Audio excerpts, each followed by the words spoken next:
تھوڑا سا ٹکڑا توڑ کر کھاتے ہوئے فارس نے بھی ذائقہ چکھا، پسند آیا تو اس نے دوسرا بھی اٹھا لیا، پھر تیسرا بھی۔ ہمارے ہاتھ میں اللہ نے ذائقہ رکھا ہے، اور اماں بولتا ہے تم اچھی نیت سے پکوڑے بنائے گا تو اس میں اللہ اور ذائقہ ڈال دے گا، اس لیے سب کو ہمارا پکوڑا بہت پسند آتا ہے۔ خان سے باتیں کر کے اس کے گھر کا حال احوال پوچھا۔ وہ عید کی چھٹیوں پر تھا لیکن اسکول بھی جاتا تھا۔ پکوڑے کی قیمت ادا کر کے اس کی اور اس کے اسٹال کی تصویر کھینچ کر اس نے جمیلہ، داؤد، آئمہ اور اپنے پڑوسن کے خواتین گروپ میں عرضہ کر دی، تم ہمارا مشہوری کر رہا ہے۔ گل خان بڑا خوش ہوا۔ ہاں بالکل، دیکھنا یہاں سے جتنے لوگ گزریں گے تمہارے پکوڑے ضرور کھائیں گے۔ جنت بہت ایکسائٹیڈ تھی۔ تم ہمیں پکوڑے والا بنائے گا؟ جنت کو ہنسی آ گئی۔ نہیں بھائی، ہم بس یہ کوشش کر رہے ہیں کہ تمہارے بہت سارے کسٹمرز ہوں۔ اور اس کا لہجہ انداز اپنا کر بولی، اچھا ایک منٹ۔ گل خان اب کے بڑی سنجیدگی سے اپنے اسٹال کے آگے حلیہ بہتر کر کے کھڑا ہو گیا، سینے پر بازو باندھے گردن اونچی کی۔ تم اب ہمارا تصویر کھینچو۔ اور جنت کمال پروفیشنل فوٹوگرافر بن گئی۔ ایک تعصب بری نگاہ اپنی بیوی پر ڈالتے ہوئے وہ گاڑی کا دروازہ کھول کر زین پر جھکا جو ابھی بھی نیند سے بیدار ہوا تھا۔ بلیٹ کھول کر اسے اٹھایا، سیدھا ہوا تو گل خان پکوڑے کی پلیٹ ہاتھ میں لیے مسکراتا دکھائی دے رہا تھا۔ باجی تم ہمارا ایک ویڈیو بناؤ، ہم اپنے بارے میں بتائے گا۔ ہاں ٹھیک ہے، آئمہ کو سینڈ کر دوں گی، وہ اپنے کسی دوست کے ذریعے کسی چینل پر چلوا دے گی۔ اب ویڈیو شوٹنگ شروع ہو گئی تھی۔ السلام علیکم، ہمارا نام گل خان ہے اور ہم پکوڑے بناتا ہے، ہم بہت محنت کرتا ہے، ہمارا پکوڑا جو کھاتا ہے بولتا ہے بہت ذائقہ ہے، تم ہمارا پکوڑا کھانے یہاں ضرور آؤ۔ ساتھ ہی جگہ کا پتہ، پیٹرول اسٹیشن کا نام اور جس جگہ کا رہائش تھا اس علاقے کی بھی تفصیل بتا دی۔ اپنی مما کو دیکھ رہے؟ زین کے بالوں میں ہاتھ پھیرتے اس نے اپنے بیٹے کو مخاطب کیا۔ وہ دھوپ میں مندی مندی آنکھوں سے یہاں وہاں دیکھنے کی کوشش کر رہا تھا۔ پھر اسے چھینک آ گئی۔ جنت بس فارس ابھی آئی۔ پھر جب زین رونے لگا تو گل خان کو بہت سی شاباشی اور محنت کی تلقین کر کے وہ واپس آئی۔ زین فارس کی گرفت سے نکلنے کی کوشش کرتے ہوئے اس کی طرف ہمکنے لگا۔ باقی سب کا بھی انٹرویو کر لو، فارس نے طنز کیا۔ وہ بعد میں پھر کبھی کر لوں گی۔ موڈ اچھا تھا سو مائنڈ نہ کیا، ہنستے ہوئے بڑے پیار سے زین کو لے لیا۔ اس تاریخی جگہ کی بھی تصویر لینی تھی جہاں تمہاری ہنگامی لینڈنگ ہوئی تھی۔ زین کو فیڈر دیتے ہوئے لب بھینچ کر اس نے فارس کو دیکھا۔ بات تو ایسے کر رہے ہو جیسے تم خود کبھی پھسل کر گرے ہی نہیں۔ اتنی بری طرح سے کبھی نہیں گرا۔ بالکل، اس کا پرسکون لہجہ جنت کمال کو تپا گیا۔ وہ سب تمہاری وجہ سے ہوا تھا، تم نے مجھے نظر لگائی تھی۔ فارس کا صدمے سے منہ کھلا۔ ڈرائیونگ کرتے ہوئے اسے دیکھا۔ میری نظر لگ گئی تھی تمہیں؟ اتنے آرام سے اور اطمینان سے چل رہی تھی میں، اور تم سے برداشت نہیں ہوا، اور تم نے ماشاءاللہ نہیں کہا۔ کس بات پر ماشاءاللہ کہنا چاہیے تھا مجھے؟ کہ تیز بارش میں چھتری پکڑ کر ڈولتی جا رہی ہو اور بغیر کسی وارننگ کے اس کے بازو پر گھوسا پڑا۔ مجھے پتا تھا تم میرا موڈ ضرور خراب کرو گے، تم ہو ہی ایسے، تم مجھے کبھی خوش دیکھ کر خوش ہو ہی نہیں سکتے۔ اس کا چہرہ غصے سے لال ہو رہا تھا۔ لبوں پر مسکراہٹ لیے اس نے بیک ویو میرر کی پوزیشن درست کی۔ اچھا ہے، گھنٹہ آدھا گھنٹہ اس طرح لڑتے ہوئے اچھا گزر جائے گا۔ وہ محظوظ ہوا۔ مجھے تمہارے ساتھ لاہور آنا ہی نہیں چاہیے تھا، میں ہی بے وقوف تھی جو ہر بار یہ سوچ لیتی ہوں کہ غصہ نہیں، یہ میرا تمہارے ساتھ بہت اچھا وقت گزرے گا۔ مجھے تم خوشی دو گے لیکن تم نے مجھے صرف غصہ دلانا ہوتا ہے، یہ نہیں کہ بیوی کی تھوڑی سی تعریف کر دوں۔ یہ گرنے والی بات میں تعریف کہاں سے آ گئی؟ متحیر ہو کر پوچھا۔ میں تو تمہاری فوراً تعریف کرتی ہوں، میں تو کہہ دیتی ہوں اب تم اچھے لگ رہے ہو، لیکن تم کیا کہتے ہو؟ کپڑے اچھے لگ رہے ہیں، بال اچھے لگ رہے ہیں۔ تو یہ کپڑے اور بال کس کے ہیں؟ اب وہ جھنجھلا اٹھا۔ تو تمہیں کہنا چاہیے نا کہ تم پر یہ کپڑے اچھے لگ رہے ہیں، تمہارے بال پیارے لگ رہے ہیں۔ دونوں میں فرق کیا ہے؟ زمین و آسمان کا فرق ہے۔ لا حول ولا قوت الا باللہ۔ اور تمہیں کیا لگتا ہے؟ اوکے فائن، ٹھیک ہے، سوری، معاف کر دو، غلطی ہو گئی مجھ سے، آئندہ تم بارش میں چھتری لے کر نکلو گی تو ماشاءاللہ ضرور بولوں گا۔ اور وہ زین کو سینے سے لگائے بگڑے تیوروں کے ساتھ کھڑکی کی طرف رخ موڑ گئی۔ بات یہاں تک رہتی تو ٹھیک تھا، لیکن لاہور پہنچ کر نفیسہ کے گھر میں اپنے بھانجے بھانجیوں کے ساتھ بارش انجوائے کرتے ہوئے وہ فارس کے عین سامنے پھسل کر گری تو دن میں تارے نظر آ گئے۔ اوپر سے فارس کی ہنسی نے خفت بڑھا دی۔ اس نے دونوں ہاتھ چہرے پر رکھ لیے۔ خالہ گر گئیں؟ خالہ آپ کو چوٹ لگ گئی؟ خالہ آپ رو رہی ہیں؟ وہ شیڈ تلے کھڑا تھا، کافی کا مگ رکھ کر اس کے پاس آ گیا۔ کیا تم ٹھیک ہو؟ پنجوں کے بل جھکتے ہوئے مسکراہٹ ضبط کر کے پوچھا۔ بات مت کرو مجھ سے۔ ہاتھ ہٹا کر غصے سے چیخ پڑی، آنکھیں نم اور لال ہو رہی تھی۔ اسے ہنستے ہوئے جو دیکھ لیا تھا، یقین کرو میں نے نظر نہیں لگائی، لیکن جنت نے سر نہیں اٹھایا، چہرے سے ہاتھ نہیں ہٹائے۔ اب خود اٹھ جاؤ گی یا اٹھاؤں؟ جھک کر سرگوشی کی۔ اس کے عزائم سے باخبر ہوتے ہی جھٹکے سے سر اٹھایا، گھبرا کر وہاں دیکھا، پھر اس کا ہاتھ پکڑ کر فوراً سے اٹھ کھڑی ہوئی۔ برآمدے کی کھڑکی سے باہر کا منظر دیکھتے ہوئے حفصہ کے لبوں پر مسکراہٹ آ گئی۔ ان کی نرم نگاہیں فارس وجدان پر جمی رہ گئیں۔ وہ اسے واپس شیڈ کے نیچے لے گیا۔ وہ اس کی پیشانی پر چپکے ہوئے بالوں کو دائیں ہاتھ سے ہٹا رہا تھا۔ وہ کچھ غصے اور خفگی سے گردن موڑے ہوئے تھی اور پھر کسی بات پر نہ چاہتے ہوئے بھی مسکرانے لگی۔ ہانیہ زین کو اٹھائے بیٹھی تھی، ریان ان کے پیچھے ساتھ ہی کھیل رہا تھا۔ وہ مگ ہاتھ میں لیے اس کے پاس آئی، جھک کر زین کو دیکھا۔ ماشاء اللہ، کتنا پیارا ہی ہے۔ ہانیہ نے زین کے کئی بار چومے جانے والے گالوں کو ایک بار پھر چوما۔ کیا آپ دونوں میں سے کوئی باہر نہیں آنا چاہے گا؟ کھڑکی میں ہی جنت کا چہرہ نمودار ہوا اور وہ مسکرائی۔ ان کے بچے جنت کے ہاتھ کھینچ رہے تھے۔ بس کر دو، آپ بیمار ہو جاؤ گی۔ ان کے لہجے میں شفقت بھری تھی۔ بس ابھی آئی آپ ہی، وہ فارس کا موبائل دے دیں، وہ باہر جا رہے ہیں۔ انہوں نے اٹھا کر دے دیا۔ کچھ ہی دیر میں وہ چلا گیا تو جنت کپڑے بدل کر ان کے پاس آ گئی۔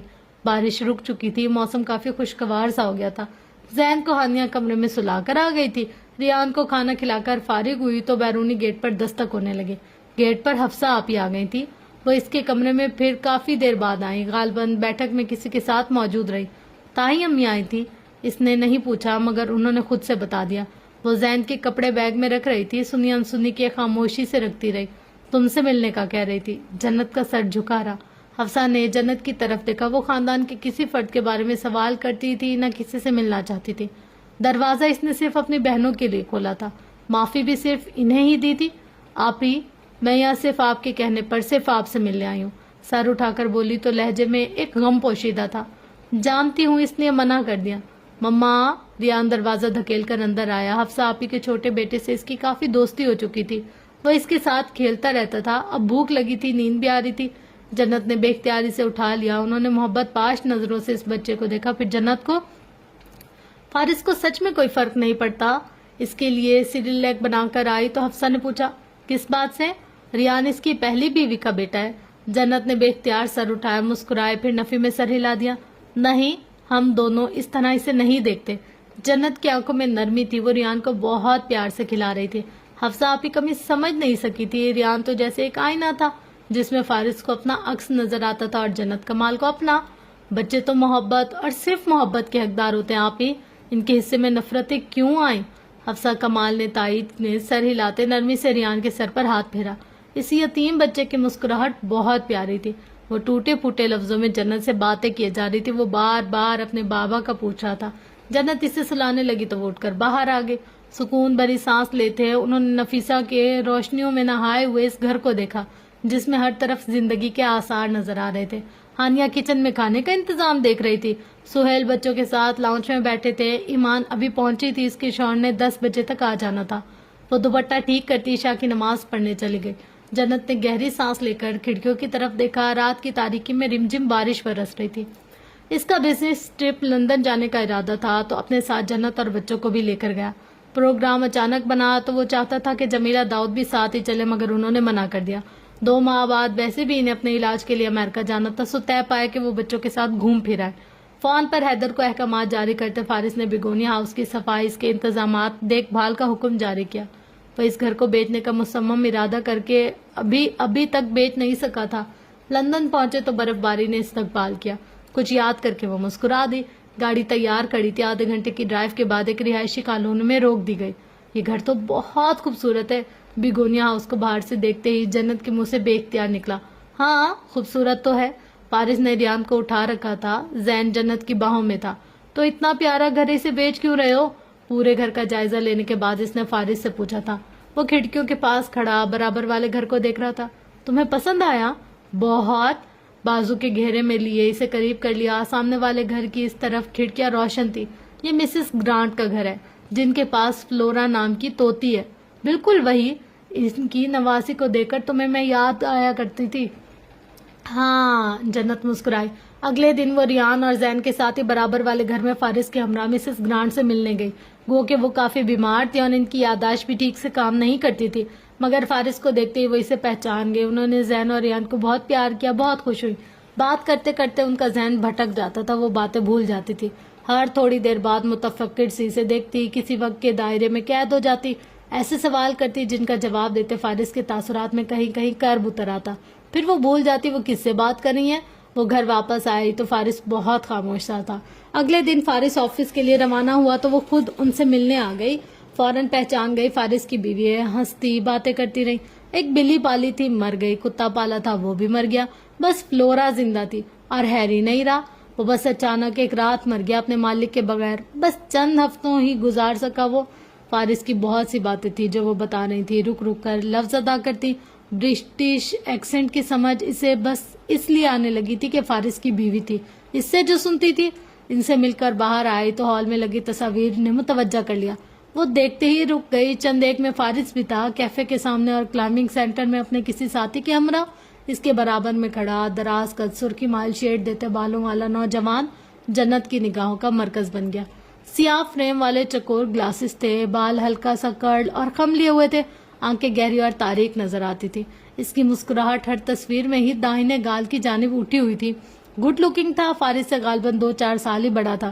اس نے خود سے اندازہ لگا لیا, لیکن دیکھنے میں ہم عمر ہی لگتے تھے. پھر تصویر اٹھا لی جس میں وہ ہیری کے ساتھ تھا. یہ جادوگر ہے. عقب میں آواز گونجی تو چونک کر مڑی. صوفی کی بیٹی ایما کھڑی ہوئی تھی. جادوگر؟ ہاں, بہت خطرناک والا جادوگر. سنسنی خیز لہجہ اپناتے ہوئے وہ 8 سال کی لڑکی قریب آ گئی. اس نے ہمارے سارے سکے غائب کر دیے تھے اور جیمز کی ٹوپی سے اتنا بڑا پھول نکالا. وہ اس کی فین تھی, بڑے متاثر کن انداز میں کارنامے بتا رہی تھی. وہ گرینی سے ملنے آتا ہے تو گھر میں کسی کو بھی پتہ نہیں چلتا وہ کیسے آیا.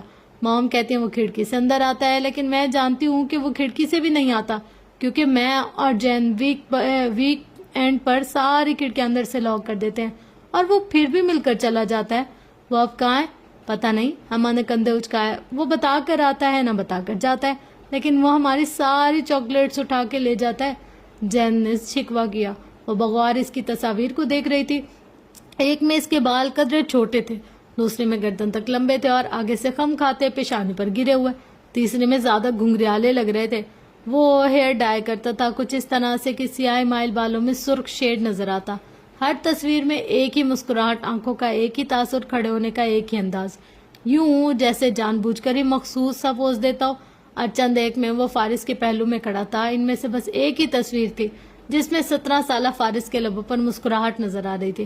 اسے وہ تصویر بہت اچھی لگی. وہ کچھ دیر تک ایما کے ساتھ باتیں کرتی کرتے بگونی ہاؤس واپس آ گئی. غالباً وہ تمہارا بہت اچھا دوست ہے. کون؟ راہیم. اسے سر اٹھا کر جنت کو دیکھا. تم اسے جانتی ہو؟